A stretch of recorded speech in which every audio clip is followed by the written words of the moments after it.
Asante sana kwa wewe ambaye tayari umejiunga na channel yetu kwa kusubscribe. Tunathamini sana support yako. Wewe ambaye bado hujasubscribe, ni kusubscribe hivi sasa ili uwe sehemu ya familia yetu. Bonyeza maneno mekundu yaliyoandikwa subscribe, kisha itatokea alama ya kengele. Ibonyeze pia ili usipitwe na chochote kipya kutoka hapa Mseto Media. Watu wengi nchini Tanzania wamezidi kumjadili na kumtolea macho zaidi Josephat Gwajima, ambaye huyu ni askofu wa makanisa ya Ufufuo na Uzima yaliyofungiwa hivi sasa nchini. Lakini pia ni mwanasiasa na mbunge wa jimbo la Kawe kupitia tiketi ya Chama cha Mapinduzi CCM. Tukijikumbusha ni kwamba makanisa yaliyo chini ya Gwajima yamefungiwa yakidaiwa yanajihusisha na mambo ya siasa ibadani, ambapo tuliwahi kumuona Gwajima akikemea mambo ya utekaji nchini, huku akitaja idadi ya watu waliotekwa, akitaka serikali itoe majibu ni kina nani wanahusika nyuma ya huu utekaji na kupoteza watu.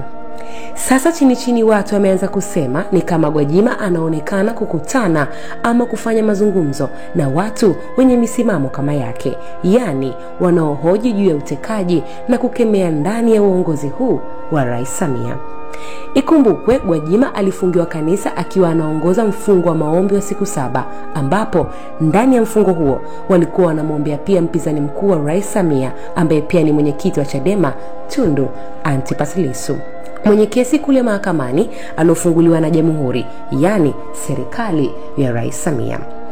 Kitu ambacho kiliwashangaza wengi, wakihoji na kuaje mbunge wa CCM kuombea kesi ya mpinzani mkuu wa chama hicho. Vile baada ya kanisa kufungiwa, Gwajima ameonekana akikutana na kufanya mazungumzo na Padri Kitima, ambaye huyu ni katibu mkuu wa Baraza la Maaskofu Tanzania TEC, aliyewahi kuvamiwa na watu wasiojulikana na kumjeruhi na kitu kizito.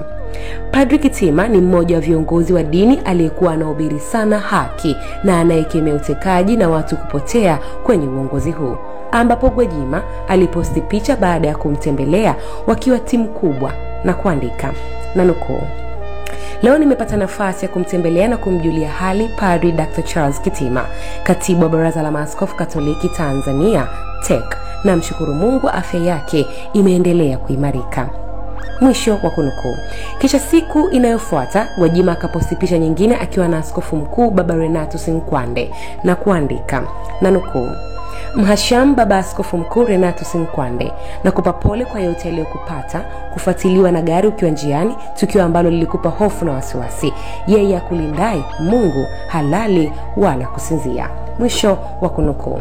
Ikumbukwe Askofu Nkwande na yeye ni kiongozi wa dini aliyekuwa akipinga sana utekaji na kuukemea, na moja ya Jumapili aliwahi kutangaza kanisani kuwa alikuwa akiwindwa na watu ambao hakuwajua, ila dereva wake alitumia akili kuwakimbia. Sasa hivi unaogopa kila mmoja. Majuzi tu mimi nilikuwa naenda mahali fulani nimekimbizwa na hizi gari hizi wanazo wakubwa wetu hizi DFP, sijui imeandikwa 00 sijui ngapi. Tuliposimama kwamba tuipishe iende, yenyewe ikakaa pembeni, tukaanza kwenda nayo, tumetandaa barabara nzima nusu kilomita. Nikajiuliza hawa ni watu wa aina gani hawa? Sasa kufuatia haya machache, wengi wanasema ni kama Gwajima anazidi kutana na kufanya mazungumzo na watu wanaopinga matukio hayo kwenye serikali hii ya Rais Samia, huku wengine wakijiuliza kwani ana lengo gani? Kwani wengi walidhani baada ya kanisa kufungiwa angeenda kwa Mheshimiwa Rais kutaka yaishe ama kurudi kwenye chama chake kutafuta amani, kwani yeye ni mbunge wa Kawe kupitia CCM. Lakini Gwajima anaonekana kufanya tofauti. Wengine wanajiuliza, je, atagombea tena Kawe kupitia CCM au ataondoka? Hebu tuachie maoni yako hapo chini. Wewe unatamani lipi ama una lipi la kusema?